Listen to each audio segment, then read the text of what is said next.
Now, if you've been considering Lego investing for a period of time and never really dip your toe in the water, or you have been investing for a little while now and you feel as though you need to brush up on a few skills, I've got the video for you today. What we're going to be running through is my hints and tips for Lego investing that I've learned over roughly the first 12 months of me doing this. I'm going to run through this list in no particular order. I really just want to go through and kind of go off the top of the dome in regards to, the lessons that I've learned. So let's get straight into it.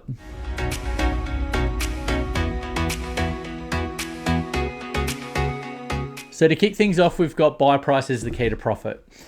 Now, let's be honest, with anything that comes to investing, it is always about buying things at a lower price and selling them at a higher price at a later date. Now, what that time frame is going to be different for everybody.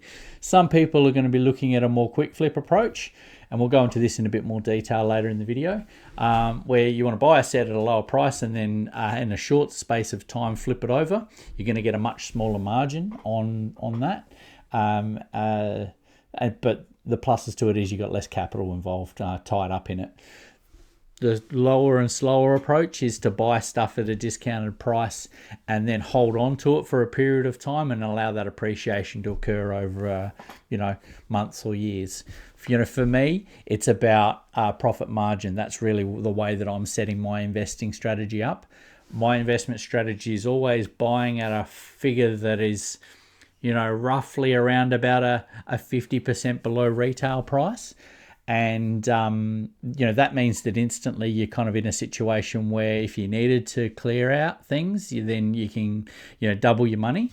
But reality of it is that you'd never really kind of double it, because by the time it comes round for you to sell it, people aren't going to want to be paying full retail price if they can walk into a store and buy it at retail. So you'd have to sell it at a lower price. So my goal is to buy it at a 50% retail value, hold on to it for a period of time and wait for a little bit more capital appreciation to occur. And then hopefully what I can still do is sell it below the retail price at a later date, but still double my investment. So, it's all about the strategy and which one's going to work for you.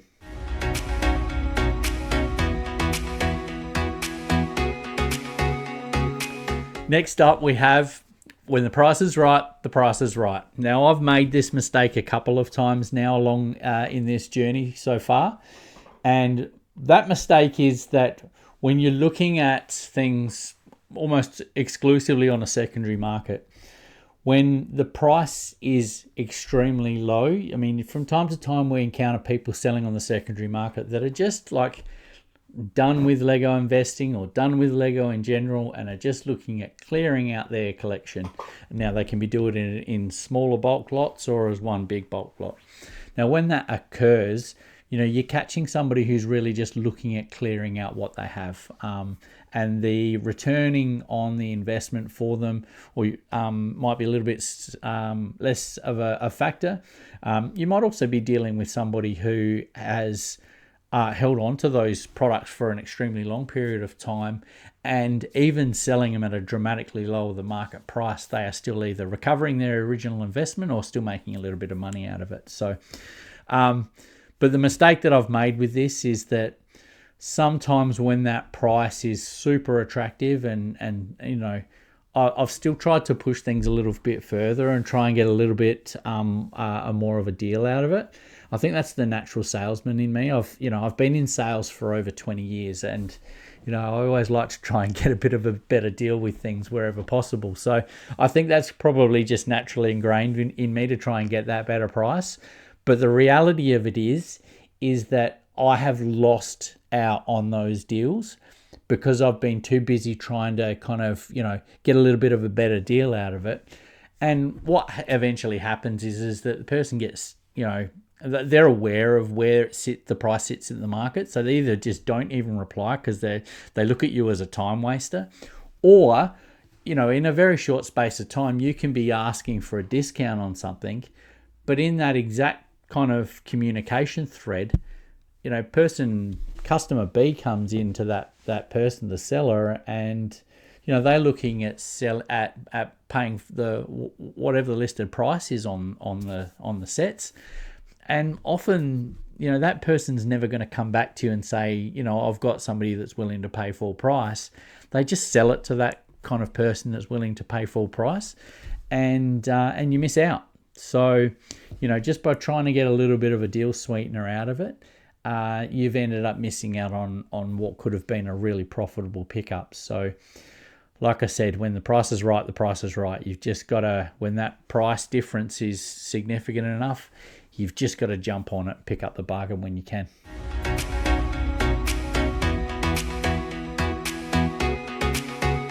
Don't go past your limit.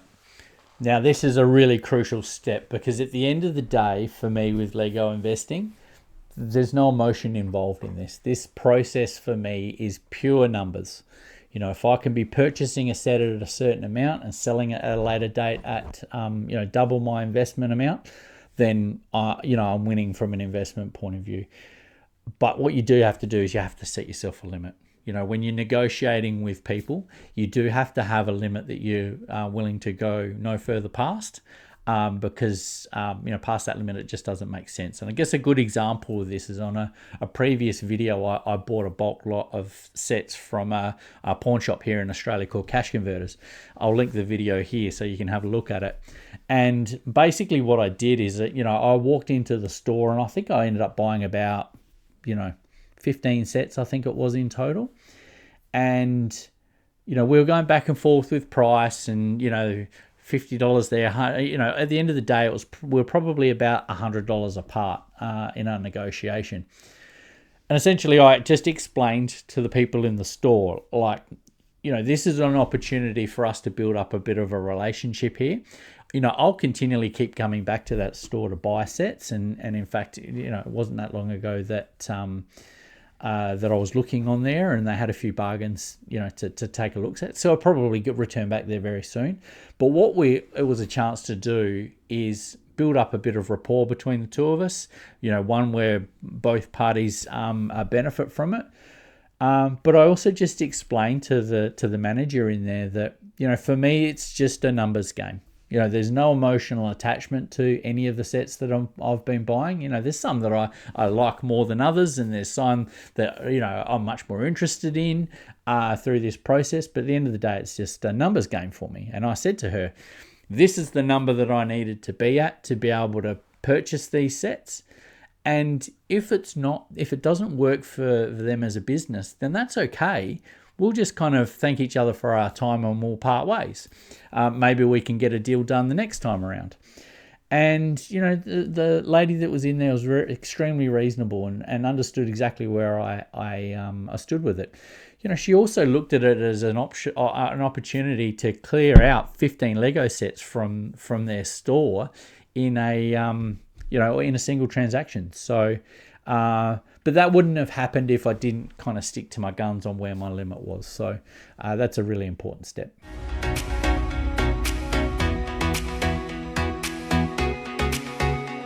Now, the box condition is important, but it's not actually essential. And the reason that I say that is that you're going to have collectors out there in the marketplace who are very much a box collector. They love pristine boxes for their display, and those types of sales do carry a little bit more value from an investment point of view. But at the end of the day, you're also going to have the opposite end of the spectrum. You're going to have collectors that are out there that are just simply looking at buying a set because they want to build it. And so the condition of the box is irrelevant. A good example of this is this Speed Champions set. Now, as you can see here, the box is absolutely trashed on this one. And unfortunately, I made the mistake, when I was prior to buying it, of not picking up the condition of this box. I was lucky enough that when I went out there to pick it up, I was able to negotiate a better deal. And I think from memory, I only paid about $10 for this set, and it currently sits in value at about 35 Australian. So there's value in this because you get, the Speed Champions collector who's missing this from their collection, and, they've got the option, let's say like a Lego convention or at in a secondary market. And they've got the option between buying this set at, let's say I've got it on the market at $25, and then you've got Joe down the road. He's selling exactly the same pristine box for $35, $40. For somebody who's not collecting boxes and doesn't care about condition of boxes, they're going to go for that set there at $25 every time, because they're just after the build. So while it is important to pay attention to the condition of the box, because at the end of the day, the condition of the box is going to dictate to you where that price is going to sit for you from your entry point. So at the end of the day, you buy it low and you sell it high and you win.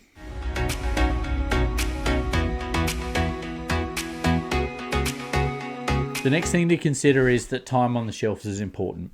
The reason for this is, at the end of the day, the amount of time that a set sits there is really about the amount of time that the set's been available to the open market.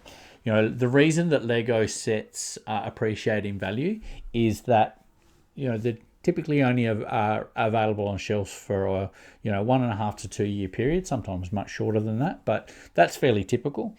And if you're a collector of a certain product, let's say it is like the new Slave 1 sets or a particular Harry Potter set, or anything else that's popular in the marketplace, and there's a particular set that you've had your eye on, and for whatever reason in your life at the time, you're not in a position where you can afford to purchase the set. When that set retires, then the availability through the market dries up, and if you still have a desire to get your hands on that set, then your only option is to look into the secondary market. And like anything, supply and demand. If there is little supply, then the value of the product becomes a much higher. So essentially, the longer the product sits on the shelves, the more available it is. I think a really good example of this is the UCS Millennium Falcon, set 75192. Now, this set was released in, I think it was like 2017. So, we've had 8 years of that set sitting on the shelves. Now, realistically, anybody who's wanted to get their hands on that set has had an extremely drawn out period of time to be able to get their hands on the set. So for me as an investor, unless I'm picking that set up at, dramatically lower than the original retail price, there is absolutely no way that I would go and buy that set at full retail, just because when it comes to the secondary market, it's going to be saturated with sellers, but it's also too, there's going to be, they're all going to be wanting to sell their price, and it's going to be a race to the bottom to try and sell it. So, and some of those people might just be trying to get their original investment back. So it's going to be a really long hold on a set like that to try and recover its investment. So it's really important to do your research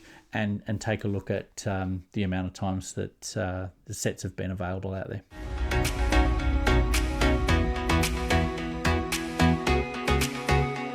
Now, next up we have don't buy sets for emotional reasons. Now, you can. I'm not saying don't do it. I'm just saying from an investment point of view, take the emotion out of the purchase. Now, if you want to buy sets because there's particular sets that you really want to get your hands on, for either from a collection point of view or from a build point of view, then most definitely buy from emotional reasons, 100%. In fact, there are certain sets that I really want to get my hands on. I'd love to get my hands on the Rivendell set, the Lord of the Rings, the Rivendell set. That's such a beautiful set, and it's not something that I think that I'll get my hands on anytime soon, not unless I start selling off some of this collection. And then probably one of the other ones, and this is more of a dip back into my childhood, there's a Voltron set that's out there. I was an absolute lover of Voltron as a kid. In primary school, when I was aged 10 to 12, I was obsessed. So much so that Christmases, birthdays, all of my presents were around that period were Voltron based.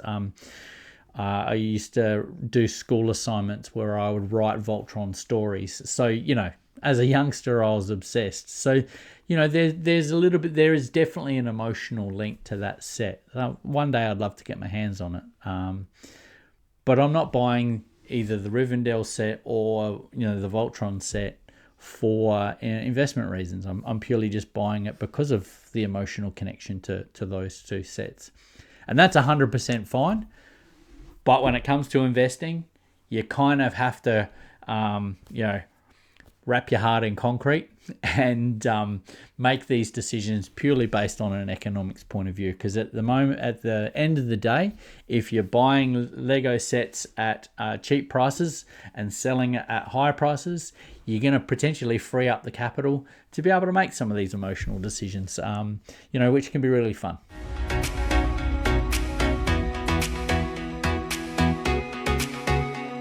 And now for the age-old debate in regards to Lego investing new in store versus the secondary market.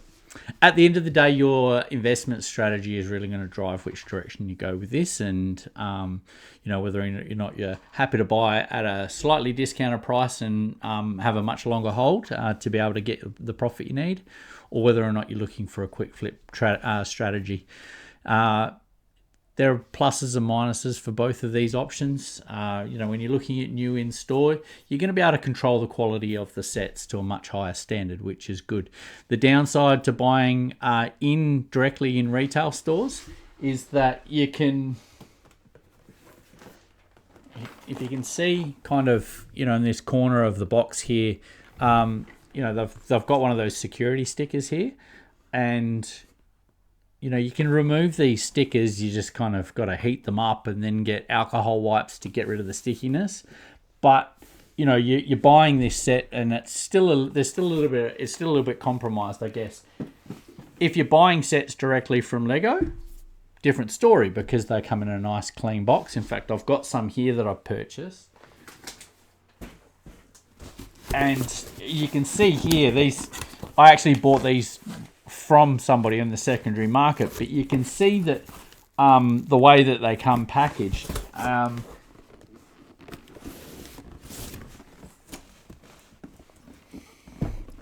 the box is in absolute pristine condition, and because of that, these ones are going to be able to retain a much better price point. So certainly with new stuff directly from store, you're going to be able to retain a much higher sell price out of them. So that's the new store benefits. Obviously, when it comes to the secondary market, it's much harder to control the quality of the sets. And probably a good example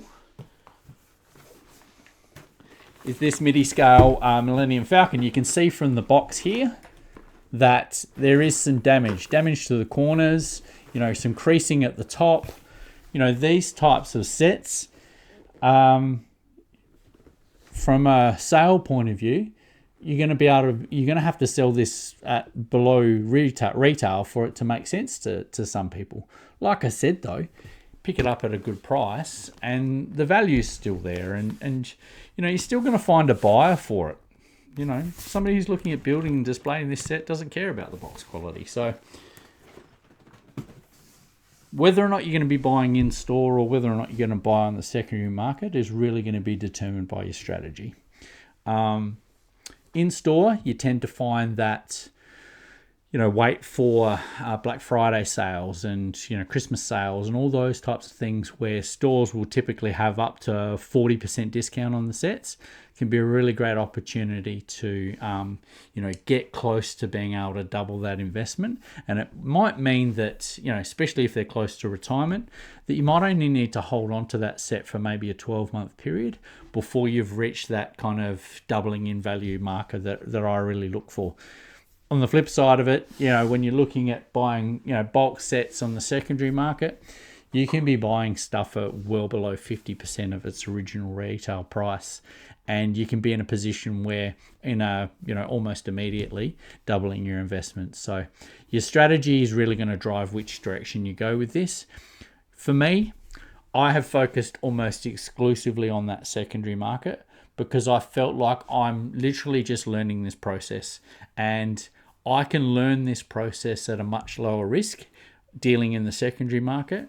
Whereas I think now that I'm starting to get a little bit more of a better understanding of what sells in the marketplace and what's valuable, and what appreciates in value fastest, I think probably in the near future I will start looking at buying multiple sets at the retail mark.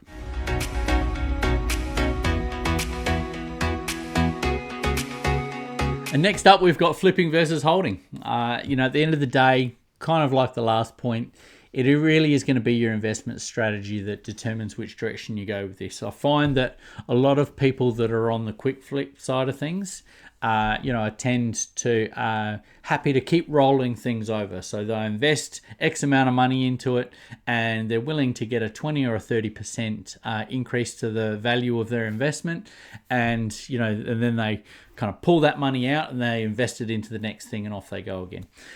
This type of investing takes a lot of time, a lot more time and energy, because you have to stay continually on the ball in regards to what's hitting the marketplace and then kind of turning it over. So it is a more high turnover strategy. And the other side of it is the holding. Now, you can get a varied strategy with this. I find that a lot of Lego collectors and builders that are out there use the fact that Lego sets increase in value to help fund their addiction, so to speak. And, they'll buy multiples of particular sets. And then when a set that they've been looking for a period of time hits the market, or, they manage to save up enough money, they can sell off a couple of their sets and make a bit of money on the side off of those ones to be able to buy this kind of dream set that they've been looking at. So they use it to fund their Lego building journeys and collecting journeys. From an investment point of view, I guess I fall on that kind of holding side of things much more significantly. For me, it's about investing into Lego sets, holding on to it for a period of time and getting that capital growth. So far I've invested about $3,000 into Lego sets, and I've been lucky enough that I've almost tripled my investment so far. And but I'm happy to hold on to this. For me, I look at it as going, okay, well, do I buy shares, or do I buy gold, or do I buy crypto, or these sorts of things that are out there, and hold on to them and get capital growth? Or do I invest in something fun like Lego and get the capital growth out of it that way? So your direction that you're going to go, flipping versus holding, is really going to be determined by the individual and what they're trying to get out of it.